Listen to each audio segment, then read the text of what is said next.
Abdoul Niang, la mort du ministre Sadio Camara, ministre de la Défense et des Anciens Combattants, est confirmée. Quel impact politique et militaire immédiat?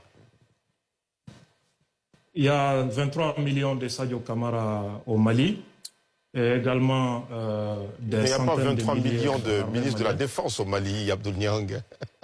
Oui, j'ai parlé de Sadio Camara. C'est désormais une figure, un mythe que les ennemis du Mali ont créé en l'attaquant physiquement. Et c'est un digne et brave produit de l'armée malienne.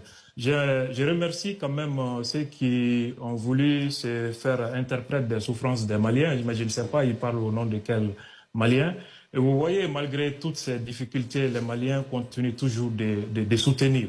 Vous avez vu les Maliens dans la rue main-nuit pour affronter les organisations terroristes. On parle de... Quel est l'impact politique, politique et militaire de la mort du ministre de la Défense, Abdoul Niang? Je vous dis que la détermination de l'État du Mali et du peuple malien ne fait que renforcer. Et contrairement aux Cassandres qui veulent voir autre chose, ils seront surpris davantage de la capacité de réponse du vaillant peuple du Mali et de nos forces armées et de défense. Le Mali n'est pas n'importe quel pays et nous ne faisons que démontrer chaque jour cela. Je crois que mon frère Ozias a très bien fait de rappeler que l'armée malienne est aujourd'hui une puissance. Et ça répond à la question de quelqu'un qui disait qu'en 6 ans, les militaires sont au pouvoir.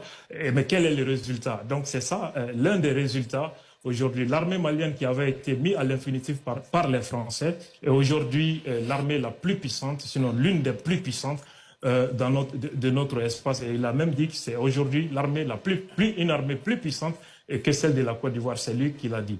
Et donc, je pense que si vous dites ça, certains de vos compatriotes pourraient être amenés à vous juger, Abdoul Niang. Quand vous dites ça, qu'on se retrouve face à la réalité implacable de cette attaque barbare qui est survenue au cœur même du régime, dans une ville garnison, là où vit le président de la République et le ministre de la Défense qui perd la vie malheureusement, je pense qu'on devrait relativiser aujourd'hui.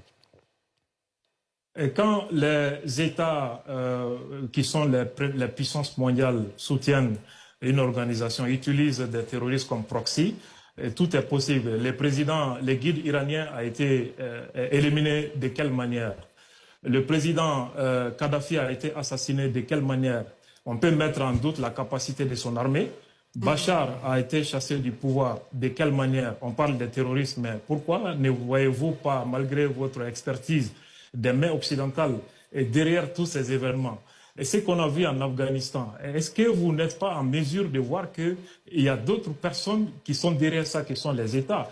En plus de ça, pourquoi ne jugez-vous pas la décennie de présence des forces françaises et onusiennes? Et quand l'armée française venait, la menace était plutôt au nord du Mali. Mais après une décennie, la menace s'est étendue au centre du Mali. Il y a eu combien d'attaques spectaculaires à Bamako quand MINUSMA et Barkhane étaient là? Et c'est pendant cette décennie de présence des forces occidentales que la menace s'est étendue au Niger et au Burkina Faso. Mais pourquoi vous ne voyez pas ça? Très bien. Gaël Lakpa a justement une question pour vous. Gaël Lakpa a justement une question pour vous, Abdoul Niang. On va l'écouter si vous permettez. Si vous permettez, on va écouter Gaël Lakpa qui a une question. Abdoul Niang, bonsoir. Allez-y.